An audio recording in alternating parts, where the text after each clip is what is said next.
ஐயங்காரு வீட்டு அழகே, ஐயங்காரு வீட்டு அழகே, ஐயங்காரு வீட்டு அழகே. ஹாய் காய்ஸ், வணக்கம் and welcome to our channel. நீங்கள் பார்த்துருக்கிறது ரீல்ஸ் ஆஃப் என் தாங்க டஸ்கிடால். இன்றைக்கி தேவங்களோட மேரேஜ் ஆஃப் கன்வீனியன்ஸ் பார்ட் 3 தான் பார்க்க போகிறோம்.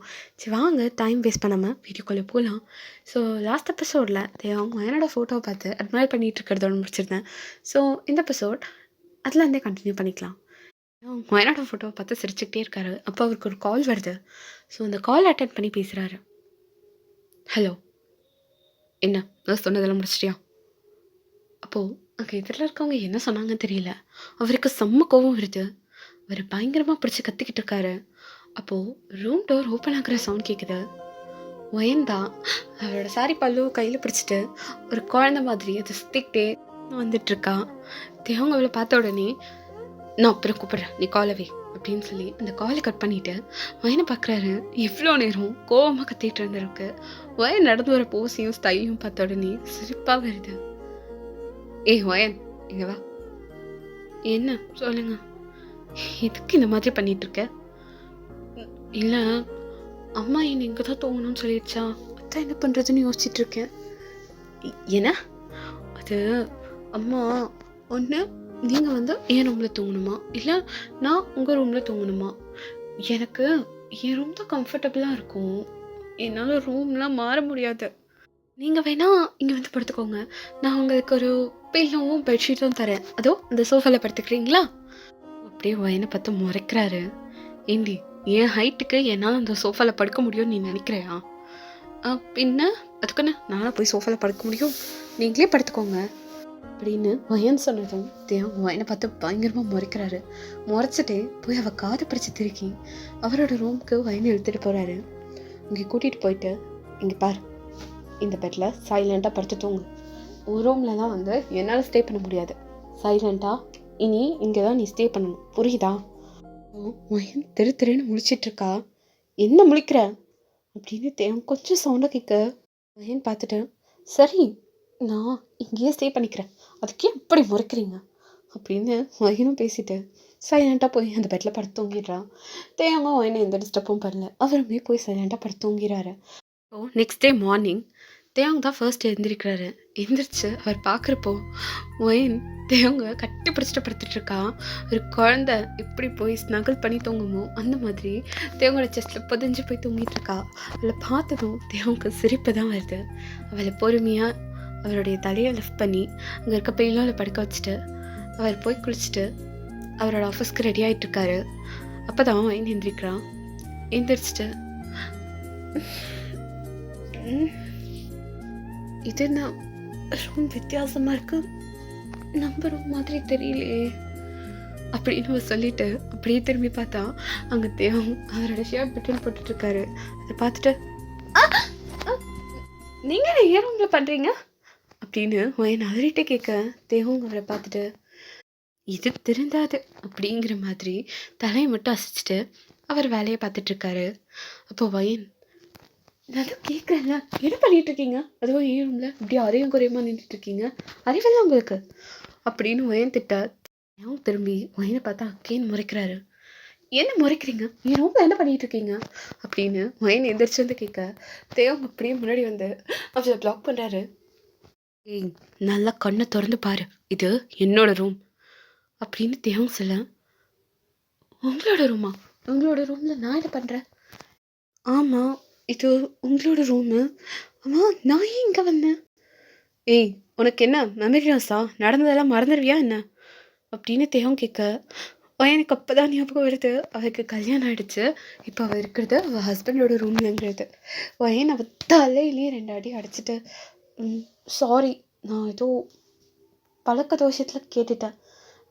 நல்லா கேட்டப்போ போய் குளிச்சுட்டு கீழே போ, இல்லைனா உன் அம்மா உன்னை தேடிட்டு இங்கேயே வந்துடுவாங்க அப்படின்னு தேவங்க சொல்ல வயனும் ஏதோ தெரியாமல் சொல்லிட்டேன், அதுக்கு என்ன பற்றி பேசுகிறான் பாரு அப்படின்னு வயன் அங்கேருந்து போயிடுறான். தேவங்க ரெடியாகி முடிச்சுட்டு அங்கேருந்து கிளம்பி கீழே வந்துடுறாரு. கொஞ்ச நேரம் கழிச்சு வயன் குளிச்சு முடிச்சு நல்லா குடும்ப பொண்ணு மாதிரி புடவையெல்லாம் கட்டி பொறுமையாக நடந்து வரா. வயனோட கொலுசு சவுண்ட் கேட்டு தேவங் திரும்பி பார்க்குறாரு. ஸ்டெப்ஸில் வயன் நடந்து வந்துட்டுருக்கா. ஒரு எல்லோ கலர் சாரியில் அவள் பார்க்குறதுக்கே ரொம்ப அழகாக இருக்கா. அவள் ஸ்டெப்ஸில் நடந்து வர வர தேவனுக்கு பார்க்குறதுக்கு 2 கண்ணு பத்தலைன்னு தான் சொல்லுவோம். வயன் அவ்வளோ அழகாக இருக்கா. அவளை கண் நிமைக்காமல் பார்த்துட்ருக்காரு. ஒரு நிமிஷம் அவரோட வேர்ல்டில் இருக்கிற எல்லாமே ஃப்ரீஸ் ஆயிடுச்சுன்னு தான் சொல்லணும். அவ்வளோ அழகாக இருக்கா வயன். அவள் இறங்கி வந்த உடனே தேவங்க பார்த்து சிரிச்சுட்டே அவர்கிட்ட வந்து, மாமா என்னை ஆசீர்வாதம் பண்ணுங்க அப்படின்னு தேவங்களோட காலில் விழுந்து ஆசீர்வாதம் வாங்குறா. ஒரு சவுண்ட் கேட்குது. டேய் தேவம், டேய் டேய் தேவம், டேய் டேய் என்னடாச்சு உனக்கு? இவன் என்ன இப்படி ஃப்ரீஸ் ஆன மாதிரி நிற்கிறான்? டேய் தேவம், அக்கா வயன், வயனா என்னடாச்சு எனக்கு? இவ்வளோ நேரம் ஏன் இப்படி பேய் அரைஞ்ச மாதிரி நின்றுருக்க? அக்கா வயன், வயன் கீழே வந்தா தானே? வயனா? அவன் இன்னும் கீழே இறங்கியே வரலடா. இல்லை இங்கே பார்த்தனே. என்னடா பகலே கனவு கண்டுருக்கியா?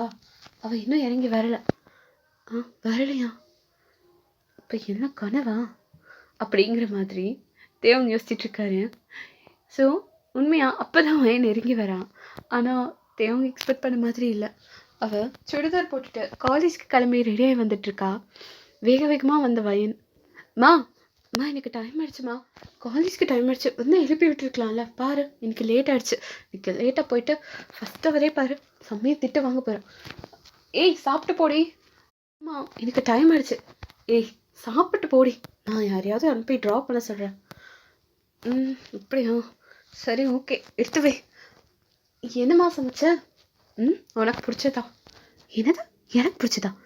என்னம்மா இப்போது உன் தம்பிக்கு பிடிச்சது, உன் பெரிய பொண்ணுக்கு பிடிச்சதுன்னு தானே சமைப்பேன், இன்னைக்கு என்ன எனக்கு பிடிச்சது அப்படின்னு வயன் சொல்கிறப்போ தேவங்க அப்படியே வயனை பிடிச்சி கிள்றாரு. ஏய் என்னடி பண்ணிகிட்ருக்க?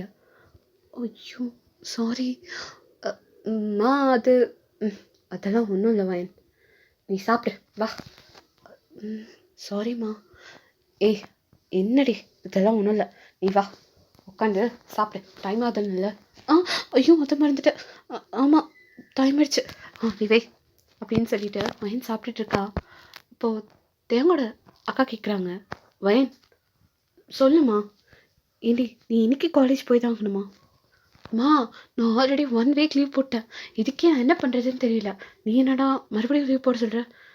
இல்லை வயன், அப்போது உன் அக்கா கல்யாணத்துக்காக லீவ் போட்டேன், இப்போ கல்யாணம் ஆனதான் உனக்குடி, இன்னும் எவ்வளோ ரிச்சுவல்ஸ் இருக்குது தெரியுமில்ல, எதையுமே நம்ம ப்ராப்பராக பண்ணல வயன், நீ ஒரு 1 வீக் எக்ஸ்ட்ரா லீவ் போட முடியுமா?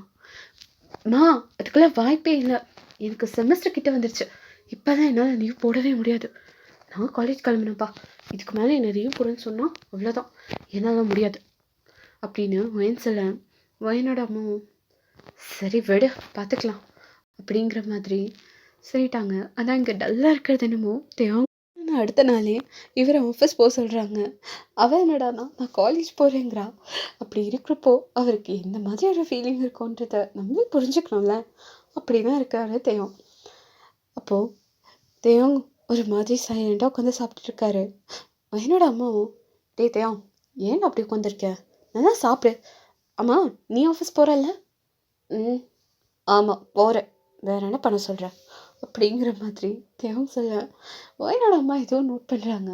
ஆனால் சிரிச்சுட்டே அவங்களும் சைலண்ட் ஆகிடுறாங்க. வயன் சாப்பிட்டு முடிச்சுட்டு, நான் சாப்பிட்டு முடிச்சிட்டேன், சரி நான் கிளம்புறேன். ஏய் வயன் ஒரு நிமிஷம் நில்லுடி. என்னம்மா டைம் ஆச்சுமா? ஏய் இருடி, டைம் ஆச்சுன்னு தான் இன்னும் இருக்குல்ல டைமு, தயங்க ட்ராப் பண்ண சொல்கிறேன், வெயிட் பண்ணு. என்னது அவரை? இல்லைம்மா நானே போய்க்கிறேன்.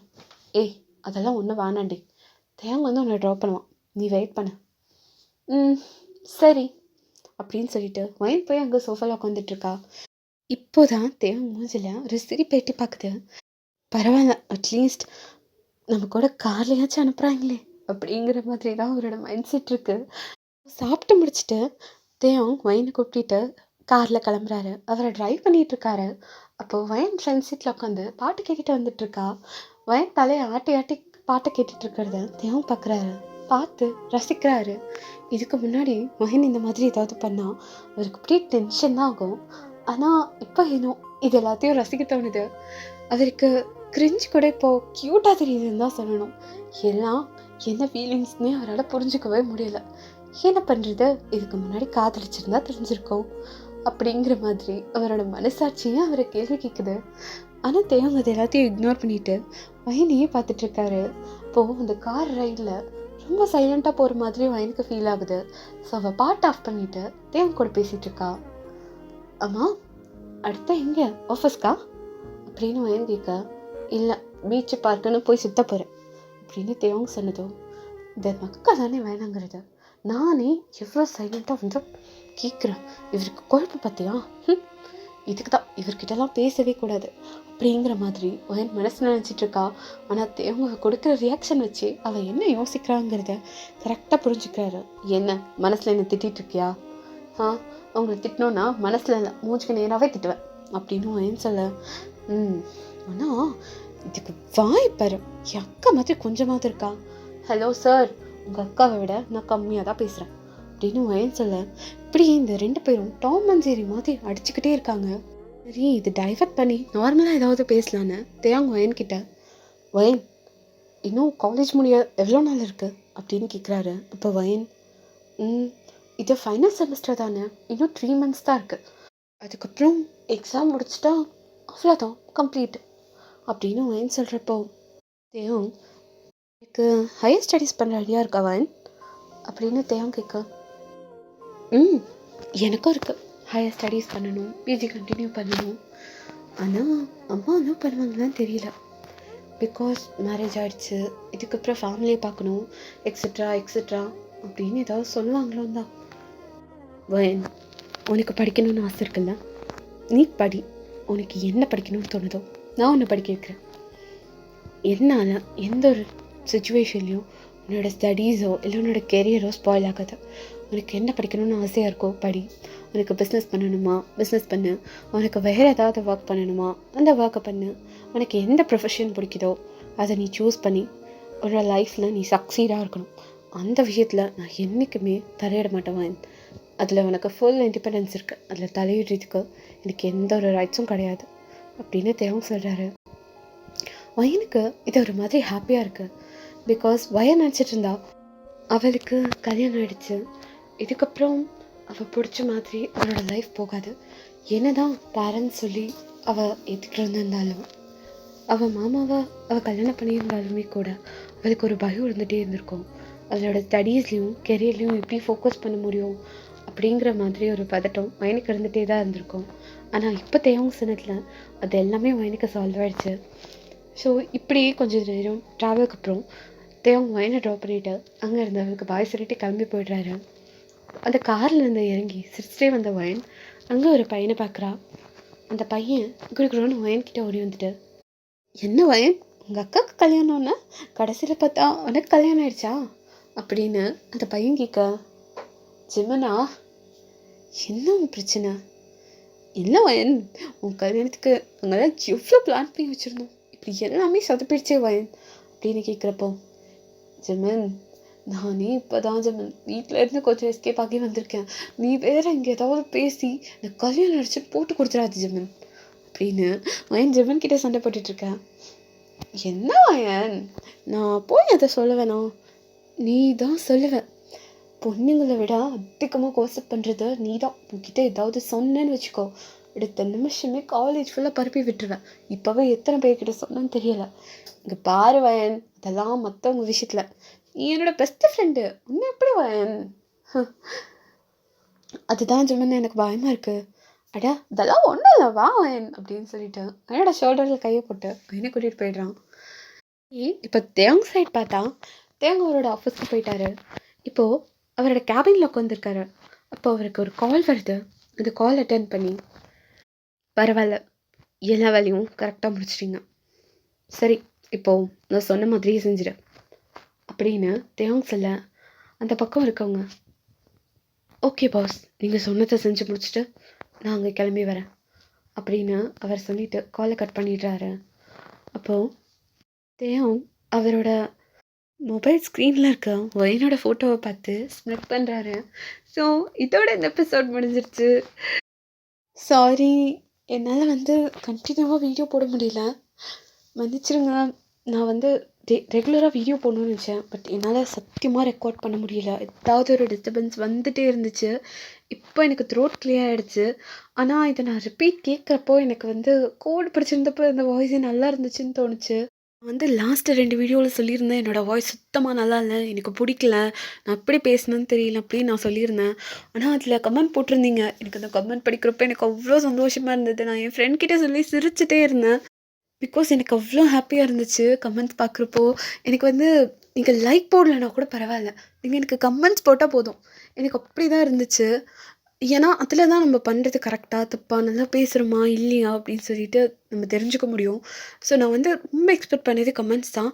ஆனால் 2 வீடியோலையுமே நான் நினச்சேன் கமெண்ட் வராதுன்னு, பட் நிறைய கமெண்ட் வந்துருந்துச்சு. என்னை பொறுத்த வரைக்கும் எனக்கு அது நிறைய தான். ஒரு பொண்ணு வந்து சொல்லியிருந்தாங்க, இந்த மாதிரி உங்கள் வாய்ஸ்லாம் வந்து நல்லா இல்லைன்னு சொல்லாதீங்க, உங்கள் வாய்ஸ் ரொம்ப நல்லாயிருக்கு, ஆனால் ஸ்டோரி டியூரேஷன் மட்டும் எக்ஸ்டெண்ட் பண்ணி போட சொல்லியிருந்தீங்க, அது கொஞ்சம் இஷ்யூ இருக்குப்பா, என்னால் இப்போதைக்கு வந்து இவ்வளோ தான் டியூரேஷன் போட முடியும். ஸோ நான் கண்டிப்பாக அந்த இஷ்யூவெல்லாம் கிளியர் பண்ணிவிட்டு நான் நீங்கள் கேட்குற மாதிரி டியூரேஷன் வந்து அதிகமாக போடுறேன். ஆனால் உண்மையாகவே எனக்கு அந்த கமெண்ட்ஸ் படித்தா அவ்வளோ சந்தோஷமாக இருக்குது. நான் இப்போ நினச்சா கூட எனக்கு சிரிச்சுக்கிட்டே இருக்கேன். நான் வந்து இன்றைக்கி பேசின வாய்ஸ் எப்படி இருந்துச்சுன்னு எனக்கு தெரியல, பட் எனக்கு அது பெட்டராக இருந்தது. உங்களுக்கு எப்படி இருக்குன்றதை வந்து சொல்லுங்கள். நான் ரொம்ப பேசுகிறேன்னு நினைக்கிறேன்.